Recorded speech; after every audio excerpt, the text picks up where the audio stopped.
Today, I want to share about my personal experience taking the part-time evening course at General Assembly. Note that my experience is back in 2019, so it's been 2 years since the experience, and I would assume the part of the course has probably changed over the past 2 years. I'm not here to encourage or discourage anyone from taking the course.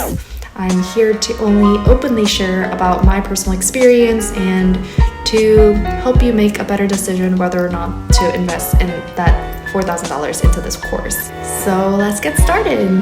The class that I took wasn't officially called the boot camp, but rather a UX design part-time course. The GAUXCR is how they called it. It was a remote part-time evening course that I took while I had my full-time job. It was from 8 p.m. to 10 p.m. I believe on Tuesdays and Thursdays. In terms of cost, very important things, right? The total cost of the course was $3,950, so almost $4,000.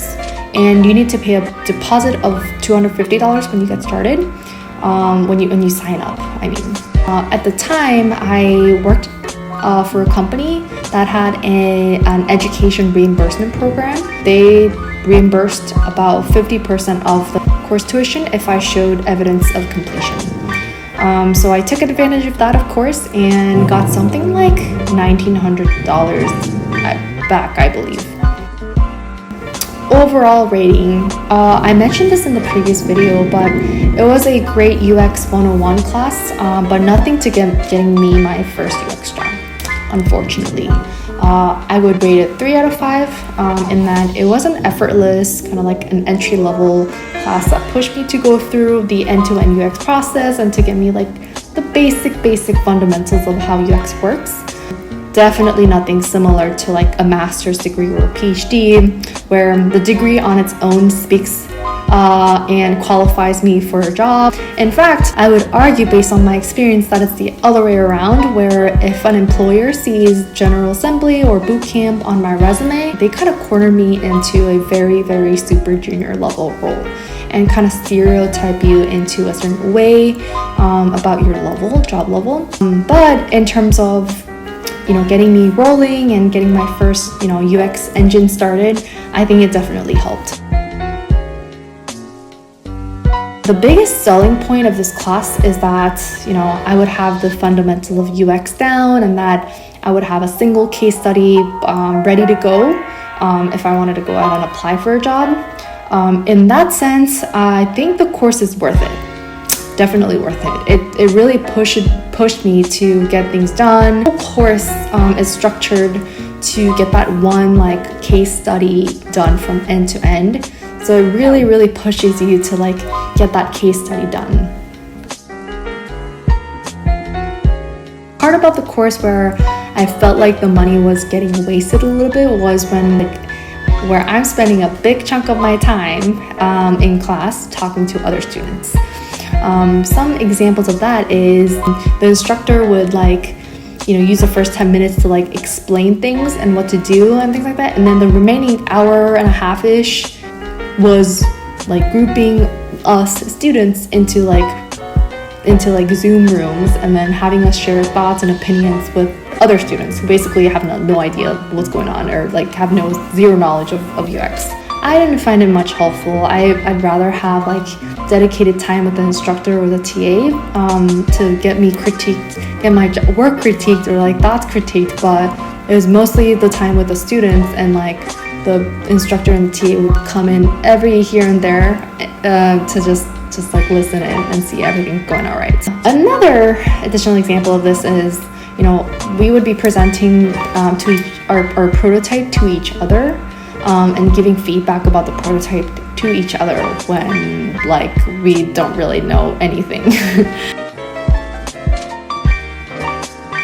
Because I valued the whole networking thing, I wanted a more closer cohortship, I would say, with my classmates who came from all different backgrounds and experiences. So I thought it was a very unique thing that people are coming from all different backgrounds and coming into becoming a UXer. So I was really looking forward to that cohortship. But then there wasn't a lot of camaraderie as I had hoped, which was kind of very unfortunate. I thought that, like since everyone, we all want to go into UX, and there's like that shared feeling of desire, of like disappointment, whatever, whatnot, we would get along very well and, be each other's advocates was what I was hoping for. But people seemed a little bit distant, since maybe it was because it was remote and that spirit was just lacking, period. This is not to say that this is the experience that you're gonna get at General Assembly. Like, I'm sure people, each of the cohorts differ significantly, and each of the, it's the environment of the people. Like, it's just the culture of the people. It just didn't click with me. That was just my personal experience that I was a little bit disappointed about, and I didn't get as out of I had expected. On the TA, which is teacher's assistant, I think, were very kind and knowledgeable, in my opinion. But I know that the way General Assembly is structured, like General Assembly courses are structured, is that the actual class material and what's going to be taught is basically provided by General Assembly as a default, and then the instructors kind of explaining and teaching that material, and the TA is just supporting them. So the biggest layout of how the course is structured is that it takes you from what we call the end-to-end UX process, regardless of if you want to focus on research or design. So each day kind of consists of each of the steps that any UXer would go through in a long end-to-end ideal UX journey, if that makes sense. You start off with the first day of problem definition, so which is focusing on choosing your final project topic from day one, and then identifying an interest of yours and defining a problem that you want to tackle. So the problem that I actually tackled myself is, what I noticed back in college was that people are using Facebook buy and sell like crazy. It was a buy and sell group that people relied heavily on when it comes to buying and selling textbooks. So I wanted to tackle that problem. I know there's a big UX usability problem with buy and sell, and that you can't really search for things. There's bad searching capability, and then it was hard to find what's been sold, and it was hard to find the details of the product, things like that.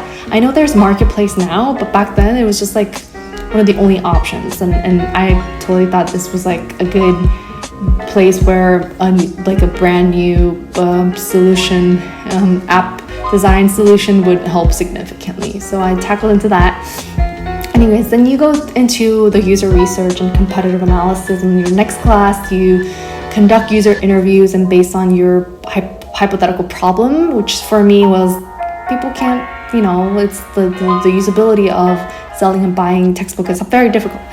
And then you distill the findings based on those user research, and doing some competitive analysis by researching competitors out there and their pros and cons using the comparison matrix. For mine, obviously eBay was one. I think the bookstore was one. Facebook, that buy and sell grouping was one. Things like that. But trying to get into analysis of current competitors out there and how the current competitors are lacking, what part that they're lacking. Then you go into personas and user flow creation on your week 3, I believe. Using the persona template, you start putting together the user persona, who they are, what they look like, blah blah blah, and their journey using the information you got from the user interview, basically. And once you've done that, you're able to either update your problem statements that you've started out with, or refine it so that it caters to the problems that your users actually face. The next topic is that you conduct a few different commonly used UX exercises to solutionize features, which include cursor activity, to help answer some of the questions that you have about how to create a better, improved design solution that is user-centric and user-based. Then I believe we go into wireframing the solution that you've worked to ideate using Sketch, I believe.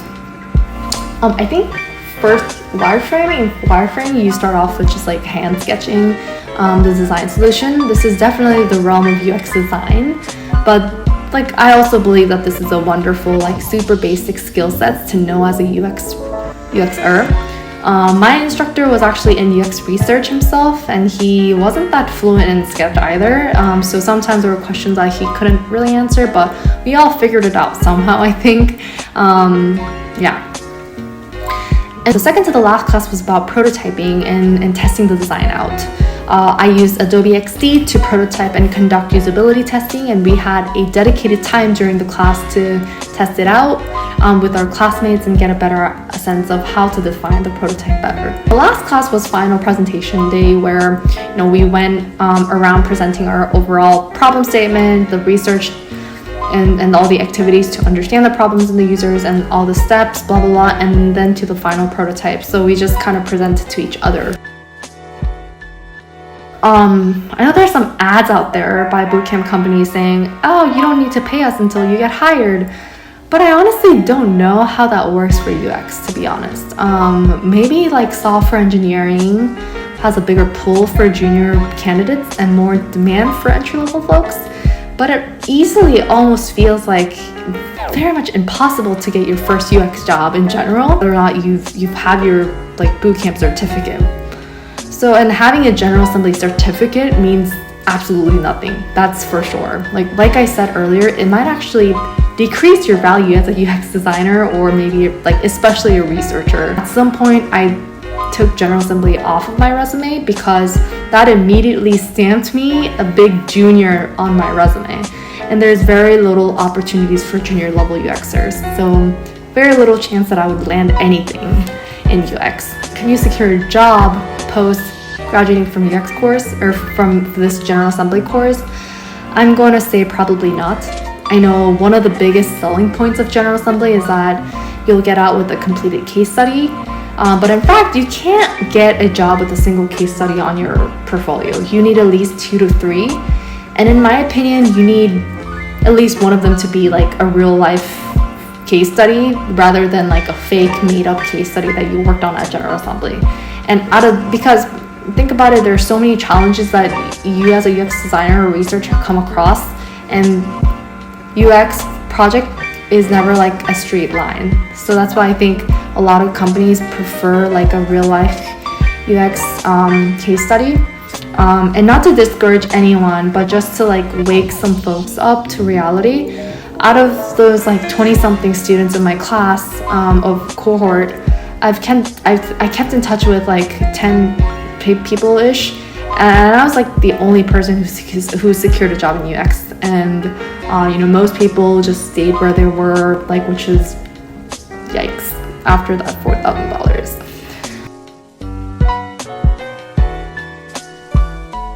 So do I recommend it? This is a hard question. Honestly, I don't recommend it for those who are able to learn on their own. Back then when I took it back in 2019, I had my full-time job. I wasn't in the right spot to quit my full-time job. And with everything else going on in life, I just needed someone or like somebody or something to tell me what to get started and keep going in UX. And in that sense, I think I've gotten my money worth. Also knowing that half of the cost was taken care of by my employer with the reimbursement. And after this very basic super 101 class, you're going to have to take the lead now and to push yourself to craft a nice portfolio, do more of these like case studies on your own, get feedback from other people, like keep improving that, get some type of internship or like real life work experience to add on to, add a couple more case studies to your portfolio. You have to network with other people in UX, whatever that may be. It's definitely not like an all-in-one degree. You have a lot of work to do on your own. I think that's kind of the big disclaimer about this course is it's not an all-in-one. You have so much work to do after this, but just like in college, like 101 is a good fundamental step, like first step into whatever you're trying to do. So in that sense, I think it was worth it. So yeah, thank you for tuning in to hear about my honest, very transparent experience taking the General Assembly part-time course, part-time UX course. And I hope that this helps you a little bit in making the decision whether or not General Assembly part-time core UX course is the right route for you. Because I know how difficult my first step into UX was, I want to be as resourceful to you as possible. And I'm still learning a whole lot myself too, but if there's anything that I can help answer, as someone who's gone through similar experience, pivoting career from digital marketing to UX, I am here for you, is all I have to say. Thank you again for watching, and